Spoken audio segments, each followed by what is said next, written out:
Hello guys, magandang hapon po sa inyo lahat and welcome back to my channel. So andito naman po tayo sa loob ng mini greenhouse ko. And today finally, ayan po, nakabili na ako ng lupa at mga panibagong tray na pagpupunlaan natin. So last 2 days, pinakita ko sa inyo na nagpunla ako ng panibago doon na 900 seeds. Doon naman last week, mahigit yung 1,500 seeds naman na nakapunla doon. Then, may natira ko isang tray, kaso naubusan tayo ng lupa. Kaya ito, bumili ako ng panibago, 3 supot na lupa.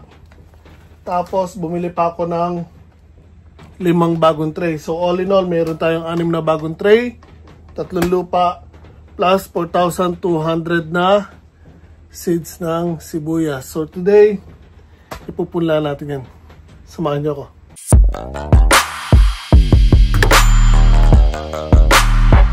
So tulad na nasabi ko guys, yan po, nakabili na ako finally ng lupa at panibagong tray. So again, yung ginagamit natin ay yung planter soil mix or planter box na soil mix na nabibili ko sa may Sekitsu. So kahit saang Sekitsu meron yan. And again, ito last 2 days ko pinunla, yun naman 1 week may get. So, nabanggit ko na after ko ipunla yun, yung nauna na yun, after 2 days lang, may nakita na ako nagsibulan sa kanila. So, sakto ngayon, 2 days na po nakalipas simula ng pinunla ko to. Kung titignan nyo ng ganyan, wala tayo nakikita pa. Pero up close, pakita ko sa inyo ang itsura nila. So, again guys, ayan po yung mga punla natin sibuyas. 1 week mahigit na. Ito naman, 2 days. So, kung titingnan nyo, parang bare na lupa lang yan. Pero kung lalapitan po natin, meron na po actually mga nagsisibulan dyan. So, focus natin guys. Ayan, kung makita nyo yung puti na yan. Ayan, may mga sumisibol na. So, unti-unti na naglilitawan yung mga bagong pula natin na sibuyas. Yun o. So again, 2 days lang, sumisibol na po agad sila. And again, ito po yung variety ng sibuyas na ipinunla natin. Ganito po rin yung tanim natin last time, which is ayun. Meron pa po tayo natira. Pero ang pagkakaiba lang, ito tayo ang nagpunla. There. Yun naman, binili natin seedlings na si mga buhay na mga halaman na sibuyas. So tatanim na lang. So now, again ayan, magpupula tayo ng panibago gamit itong mga tray basket na binili natin. Ayun, bago 5. Ito yung natira last time at ayan po yung lupa natin. So, ganito, all in all, 4,200 seeds pa po nandito. So, sa isang bag o isang pack, 300 seeds. So, nakalagay naman sa likod, usually, may 75% chance na magsisibulan lahat yung mga seeds na nakalagay dito. So, again, yung 1,500 seeds ang pinunla ko doon. Ayun na po itsura nila after 1 week may get.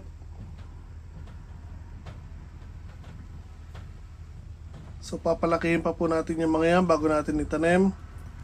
And dito naman sa isang tray, 900 seeds.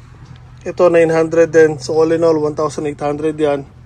Kaya ito mayroon pa tayong 6 na bagong tray. And today pupunla natin sila. Ihanda natin.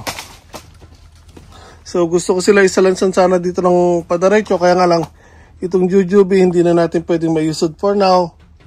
Dahil lumusot na yung ugat niya sa ilalim. So okay naman sana siyang ilipat. Kaya nga lang malapit na pong magtaglamig. So ayokong galawin ang ugat niya. Dahil pag nagtampo siya, maaari siyang mamatay. So, hayaan ko na lang muna yan. So, next year ko na po ito ililipat ng mas malaking lalagyan para doon ko siya papalakin sa plastic container. Lalagay ko lang siya sa mas malaki dahil ayoko muna itong idirekta sa lupa dahil malaki itong jujube o yung giant jujube to or Taiwan jujube. So, gusto ko siya nasa loob lang ng greenhouse dahil may balak po tayong gumawa dito ng malaking greenhouse sa may likod. Gigibay natin to. Yung garden ko dyan sa labas, gagawin natin isang malaking greenhouse. So, lahat ng mga tropical fruit trees ko, bayabas, mangga, jujube, papaya, ganyan yung mangga. Dito na lang po sila sa loob ng greenhouse. So, for now, pupula tayo ng panibagong seeds ng sibuyas, guys.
So, kung makikita nyo guys, puno na, pero dinagdagan ko pa rin ng lupa. So, ang gagawin kasi natin dyan, dahil yung sinuggest sa akin ni Ishihara-san na ibaon ko tong punlaan sa lupa para hindi na kailangan diligin o hindi man diligin, hindi madadry yung lupa dito sa punlaan. So, kung makikita nyo, tinatabunan ko yung paligid itong punlaan para ma-imitate yung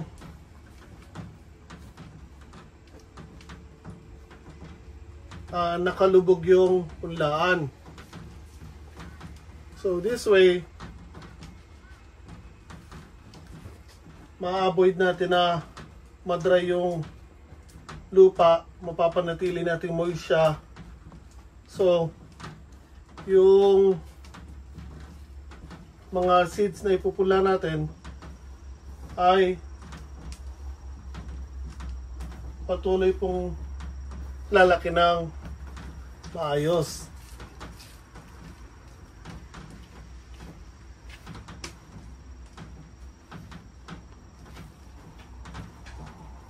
Okay, so for the meanwhile, ito munang tatlo na to ang lagyan natin. Then, ihanap natin ng pwesto yung natitira pa. Itong mangga, pwede ko siyang iusod Dahil yung ugat niya hindi pa dumadiretso or lumalabas ng container.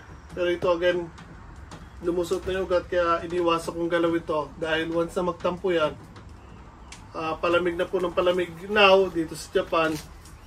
So ayoko siya magtampo tapos aabutin siya ng winter.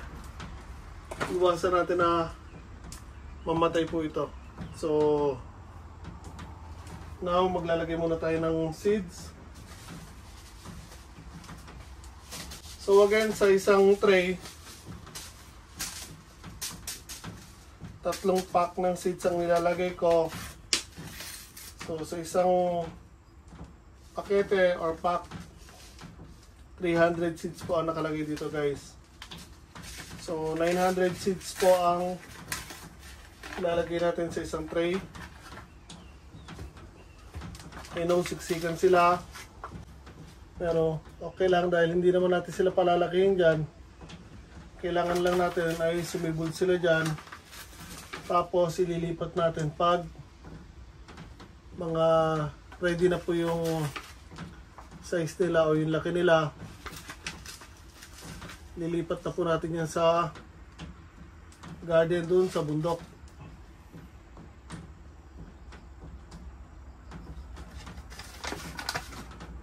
So, yun po, 300 seeds na po yun.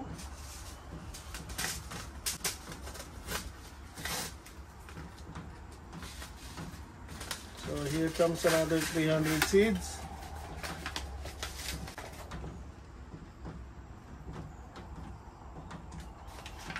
So, kinakalat ko lang po ng kaayusan na hindi sila didikit-dikit masyado. Basta magkaroon sila ng gap, okay na po yan. Dahil nga again, hindi naman natin sila palalakihin dito.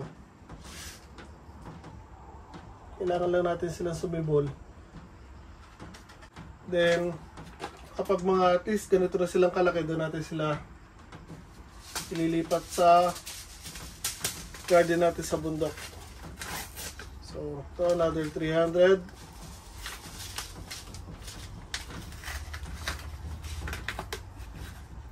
So, ganito nga pala yung tsura ng seeds niya guys. Ewan ko lang kung makikita sa camera. Pero yun po ang seeds ng sibuyas.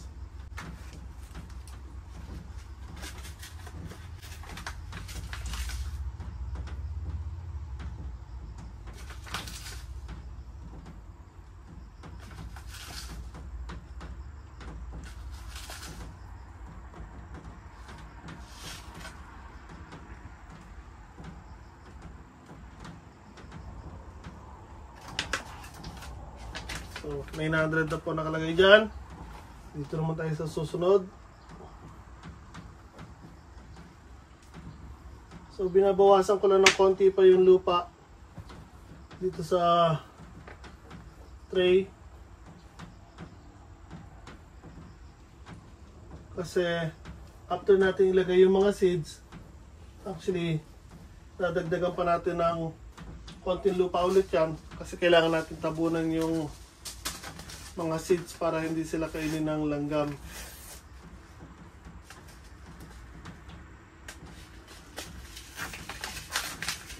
Again, here's 300 seeds. Bubudbud lang natin or ikakalat natin dito sa loob ng tray.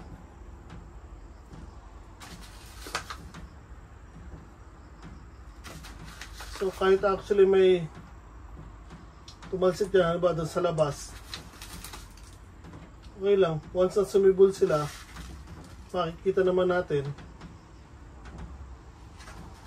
So kapag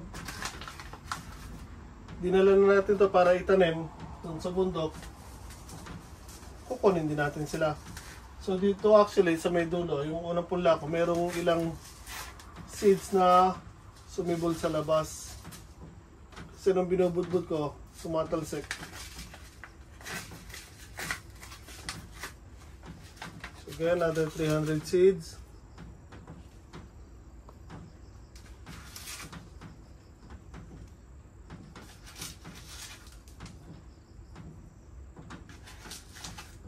So tulad na nasabi ko, hindi ko pa actually alam kung gaano karami actually ang kakailanganin kong seeds ng sibuyas para itanim doon sa garden sa bundok. Again, this is my first time para magtanim ng ganitong scale na maramihan. So, yung ginagawa kong gardening, maliit lang dito na sa likod bahay. So, small scale lang dati. So, now lang natin itatry mag tanim ng ganitong karami.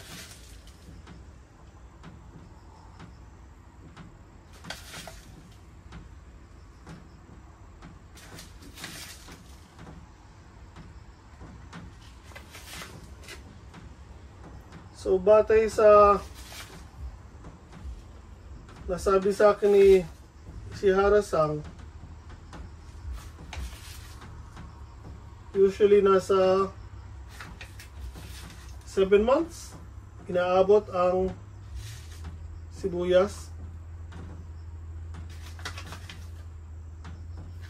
So, dito yung sibuyas ko sa labas, since tinanim ko sila is mura seedlings na ganyan ng kalalaki, tinanim ko sila ng October. So November, December, January, February, March, April.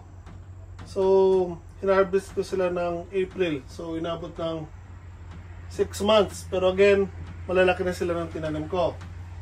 So sabihin natin, kung simula seeds ko sila pinunla, ganun din siguro 7 months kasi pupunla mo pa sila, di ba?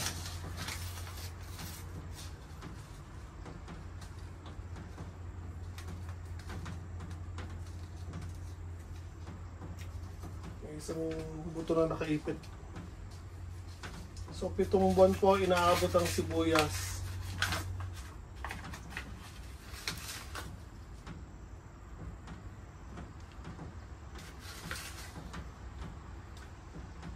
So now, actually, September, ano na ba ngayon? 20?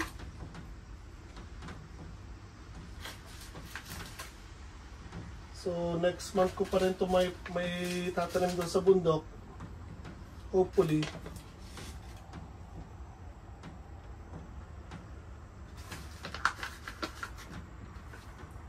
So mula next month, so ganun din ko abutin ng April, 6 to 7 months.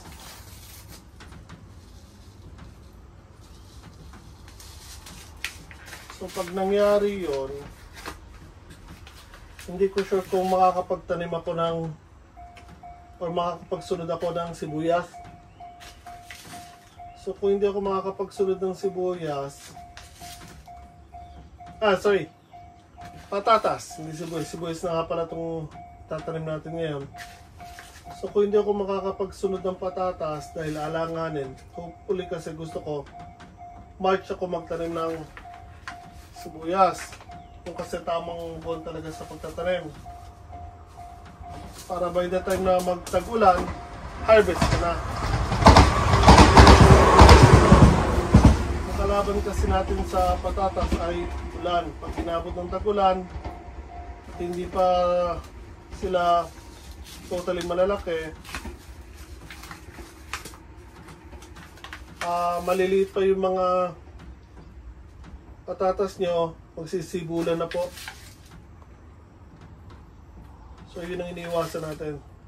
So again, kung hindi ako makakapagtanim ng patatas, iisip ako or maghahanap ako ng ibang pwede kong isunod dito sa sibuyas, which is pinag-iisipan ko kung magtatanim ako ng kalabasa. Again, large scale na po or maramihan ang gagawin natin pagtatanim. So kakausapin ko yung JA o yung Japan Agriculture ba yun? Kapag nag-dispose tayo sa kanila ng sibuyas, kung ano-ano ba ang mga pwede kong ibagsak sa kanila para yun ang pag-iisipan natin na itatanim natin palagi. So mayroon pa tayong 5 pack, 1,500 to. So 2 tray na lang kailangan natin.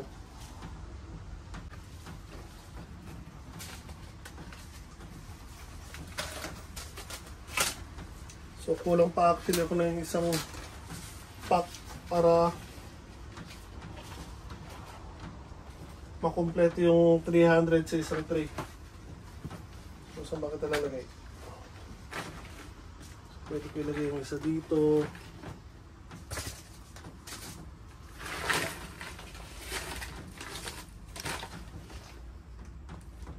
Pwede tayo maglagay ng isang tray dito para makakapasok pa rin ako ng maayos.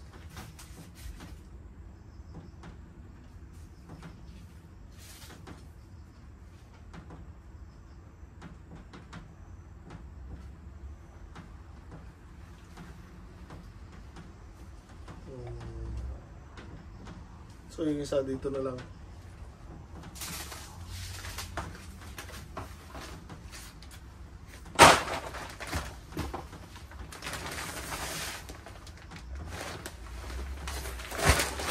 Okay.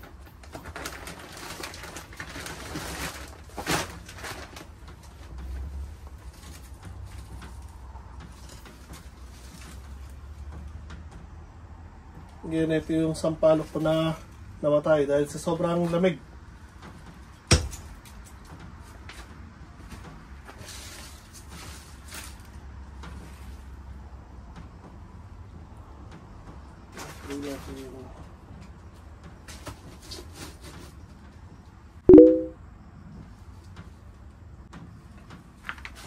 Okay, so lagyan na natin ng lupa itong mga bagong tray.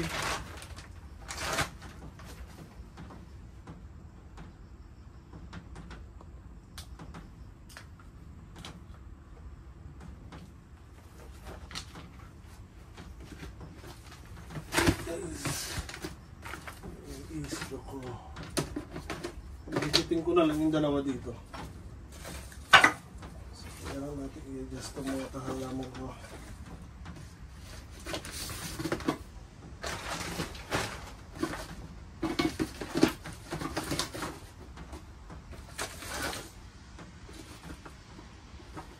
Dito natin pagtatabihin itong dalawang tray.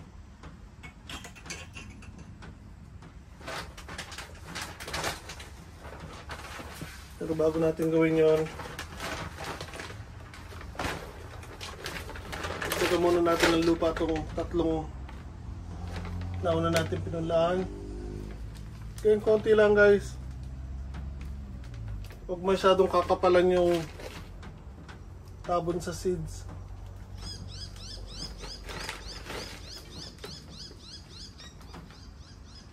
Yung kaayusan lang. So, I think bukod sa natuyuan yung mga pinupunla ko dati, kasi direct seeding ang ginagawa ko sa garden bed. I think sa kapal ng lupa na pagkakatabong ko, kaya ako nagkaroon ng problema sa kanila. Tapos, again, nadidiligan ko sila hapon na. So, I think yung dalawang yun ang naging factor kung bakit sumoblay ako sa pagpapasibol ng sibuyas dati.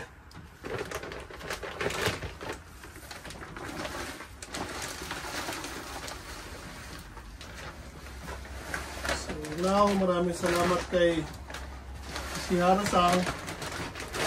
Turuan niyo tayo kung paano gagawin.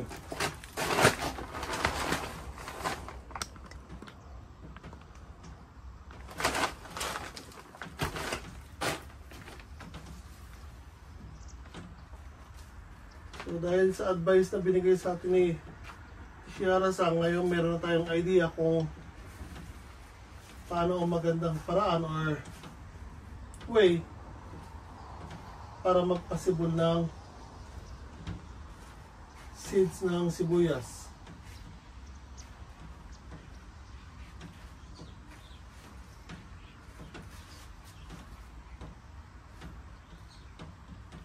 So again,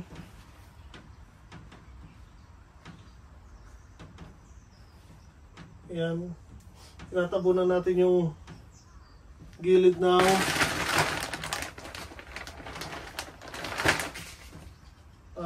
tray o itong punlaan natin para ma-imitate yun na nakalubog sila.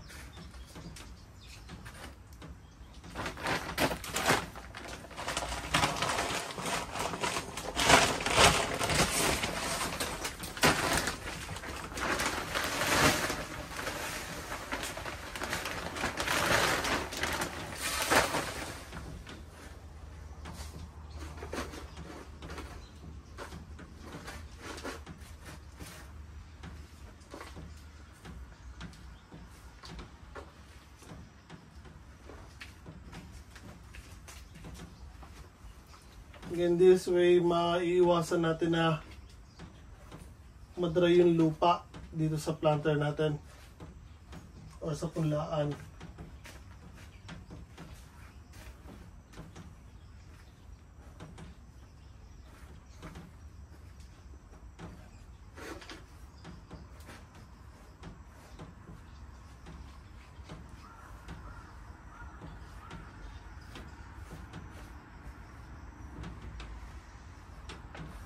Mapapanatili natin moist ang condition ng lupa. Dito pala yan natin.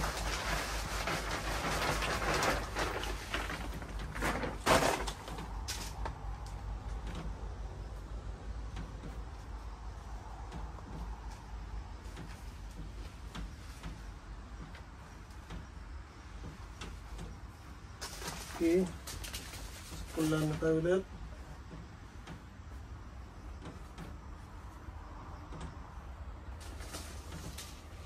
So, again, all in all, ang mga seeds natin ay nasa 7,500. Dahil yung una ko na ipunla ay 1,500, which is yung mga sibulan na. Tapos, yung last na binili ko, or itong binili kong batch na to, ay 6,000 na seeds.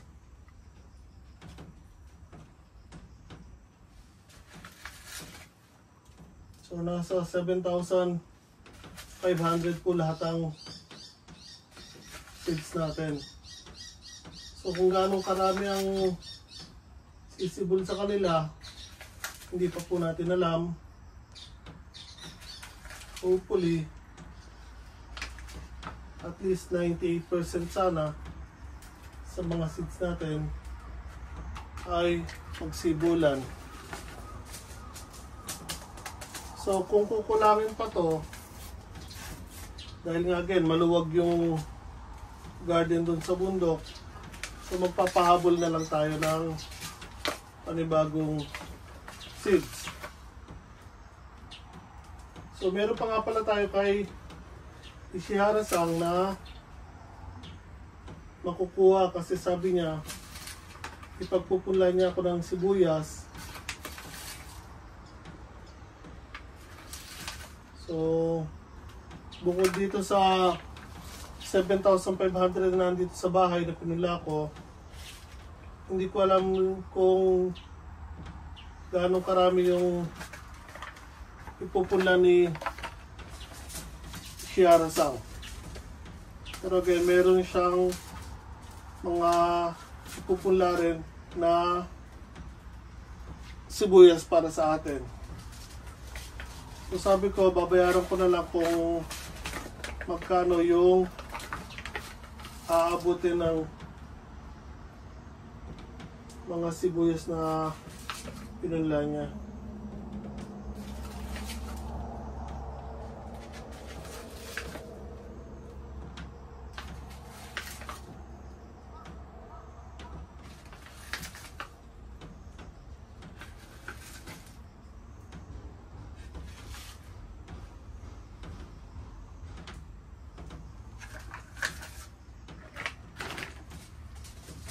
ubusin na natin itong huling 5 na pakete ng sibuyas or seeds ng sibuyas.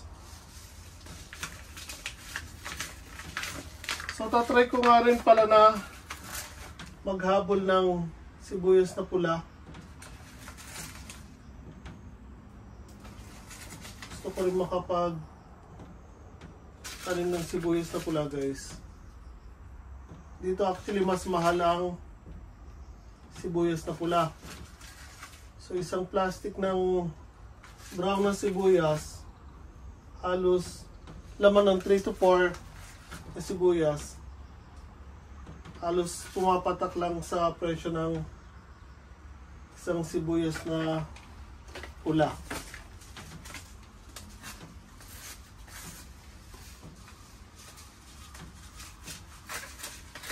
So, try natin sa sahod.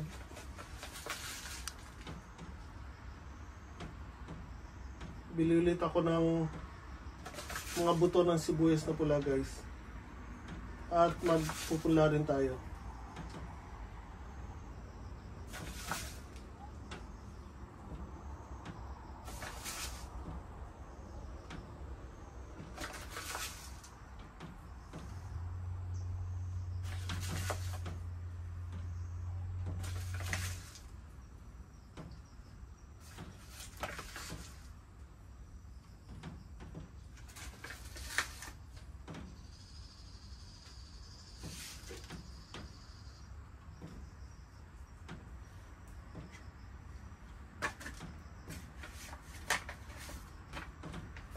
Okay.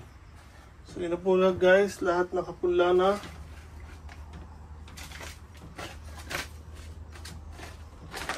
Okay. Dagdagan nga pala natin ang lupa.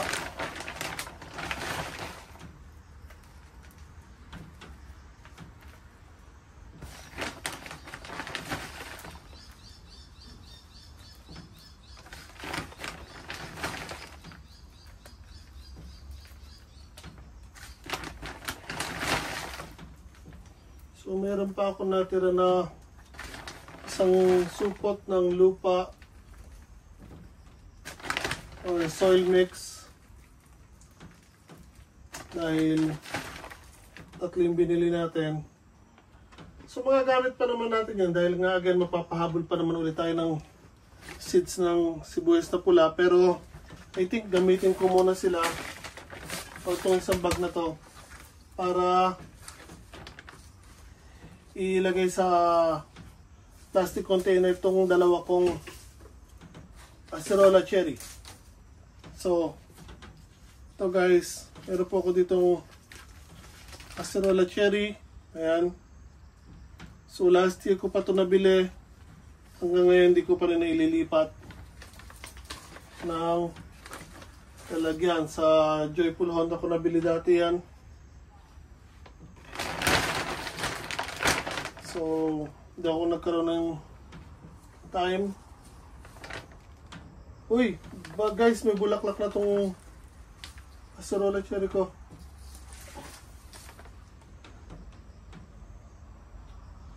Yung isa wala pa, pero ito meron na. Hanggang isa may bulaklak na sila. So, kailangan ko na talaga silang ilipat. Ito pa, ang mas malaking lalagyan. Dahil may bulaklak na sila. Kaya lang, aabutin sila ng winter, so hindi ko lang kung magdadaroy ko sila o hindi. Pero hopefully pag na lipat natin na mas malaking lalagyan. Okay, kunin ko lang to.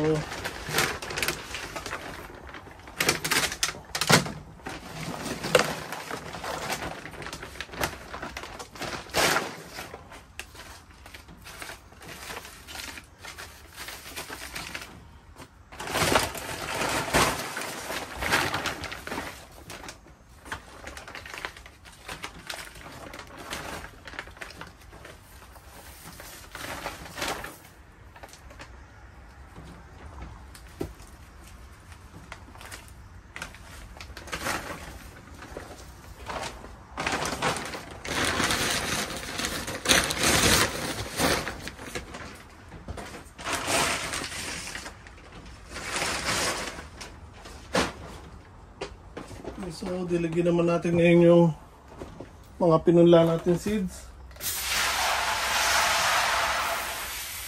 Pero kailangan mahina lang yung tubig, guys.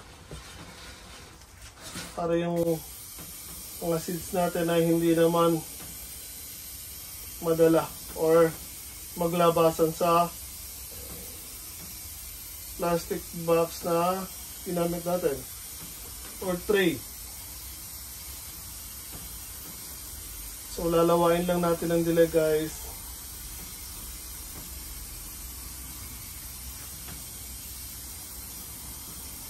So again, hopefully within 2 days makita na rin natin ang resulta, katulad dito sa mga nauna natin na pinunla na after 2 days lang nagsibulan na po sila.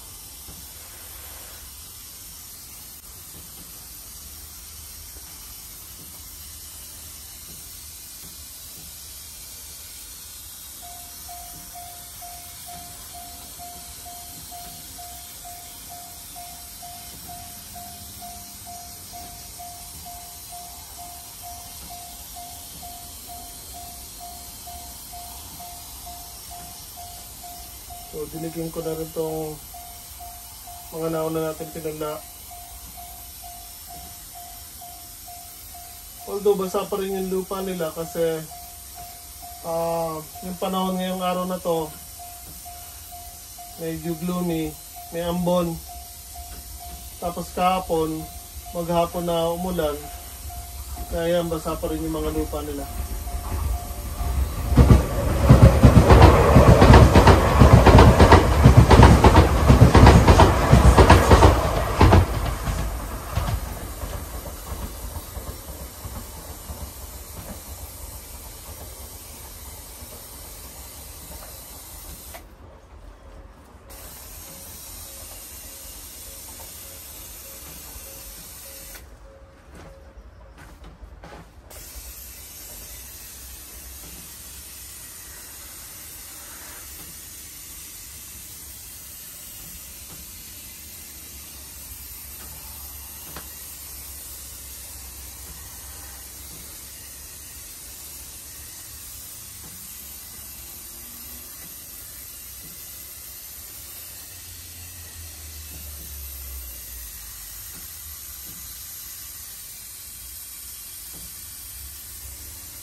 Okay, there you have it, guys.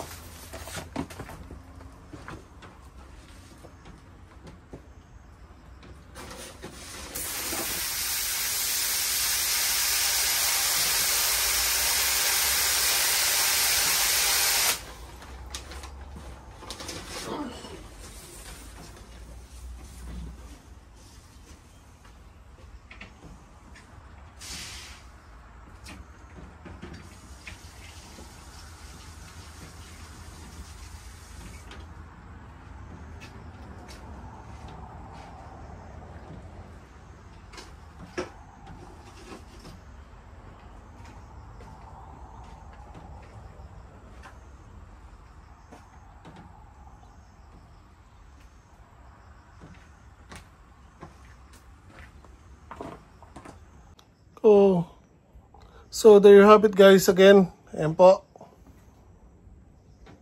Mga bago nating napunla na seeds ng sibuyas. Dalawa dito. Tapos dito naman nakapagpahabol tayo ng 3. So again, all in all, nasa 7,500 seeds ang pinunla po natin. So, sasakto ba siya? So, sobra or kukulangin, hindi pa po natin alam. Pero, I think, kulang pa po ito. So, again, by 2 weeks or so, magpupunla po ulit ako ng panibago kasi Sa ngayon, wala na po tayong pambili. Sumakto lang, may dinispose lang ako kanina sa scrapan or sa scrapyard ng mga gamit. Kaya ito, nakabili tayo ng mga panibago natin gagamitin. So, again, sa 7,500 na seeds, hindi pa natin alam kung gaano karami ang sisibol sa kanila. So, sabihin natin maka 7,000 man tayo, I think kulang pa rin yun sa 300 square meters. Kasi yung pagtatanim ko dati ng sibuyas, sa isang garden bed, 2 hanay lang ang ginawa ko. So, may tinuro sa akin si Ishiara-sang na sa isang garden bed na kulang-kulang 1 metro ang lapad, dapat pala 5 na hanay ang itatanim mo. Ang pagitan is 15 centimeters lang. So, sa ganong method or para pamamaraan, hindi ko alam kung aabot ako sa kalahati ng 300 square meters. So, again, titingnan pa natin. Pero to be sure, makasahod ako, bibili ulit ako ng panibagong mga seeds, papahabol natin. So, hindi pa tayo makapag